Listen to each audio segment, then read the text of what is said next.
Hey there gardeners, Chris here from Steading, and I wanted to talk about that Hugelkultur approach that is such a common thing to talk about.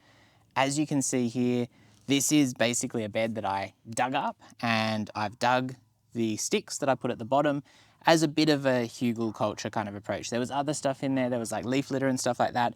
That was totally gone.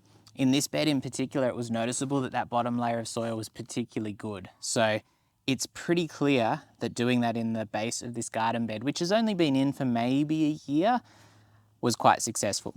And you can actually see how the tree roots have really latched on to those pieces of slowly decomposing branch.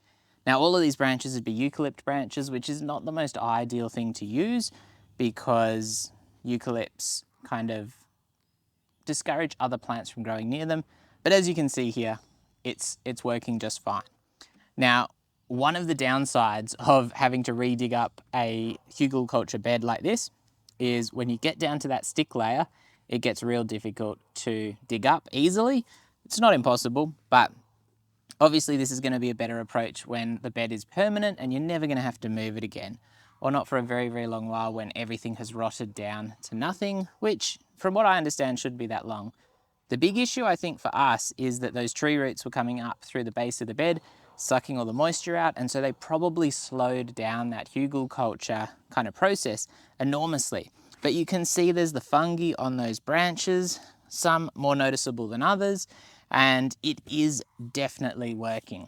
Now for this particular garden bed, I decided I'd chuck these back in the bottom because it's pretty clear that they're doing a pretty good job. There is even some little bits of charcoal from our biochar, but that is very, very dry. I don't know how effective that was in this bed. There really isn't that much of it that I can spot in the soil. I've got a big pile of soil that I dug out that's going to go back in this bed with some amended compost. But I just thought I'd give you a little bit of a look at what's happening with the Hugelkultur. Ideally, we'd never see it and it would just be happening kind of under the ground where we don't need to worry about it. But because other issues with the garden bed was causing problems, we did unearth it and have a bit of a look. So yeah, it's pretty cool. One of the concerns for me is termites. Termites are a little bit of an issue. So by redoing this bed with a plastic liner under it, and even though we've got our geotextile fabric and we've got a drainage layer of sand and gravel, there is a concern that maybe these will, just by being much moister without the tree roots in there stealing all the vegetable garden stuff, that maybe they'll be a bit more attractive to termites. And so we're gonna need to keep a pretty close eye on it. It's one of the reasons I haven't really gone full bore with the Hugelkultur approach here.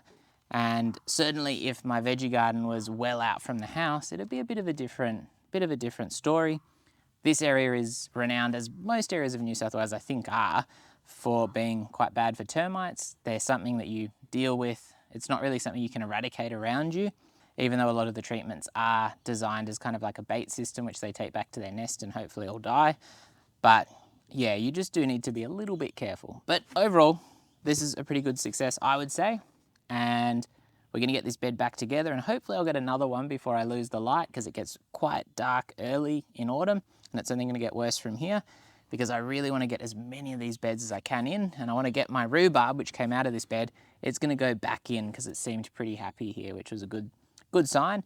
And without the tree root competition, it should do even better. And it's just going to be a bit of an awkward job of moving soil from one bed into another and kind of redoing each bed at a time. But yeah, not all of them are going to have these branches in the bottom decomposing, and so those will be easier. But yeah, I just thought I'd give you a little bit of an insight into what quite a short-term Hugelkultur kind of approach, only at a very basic level, not really done properly, has achieved. And it's been really, really successful because this bed is actually probably one of our best beds that we've had success with. And I don't know if it was the Hugelkultur that was really underpinning that success. There were certainly some huge tree roots coming in, particularly down that end, but all through the whole bed.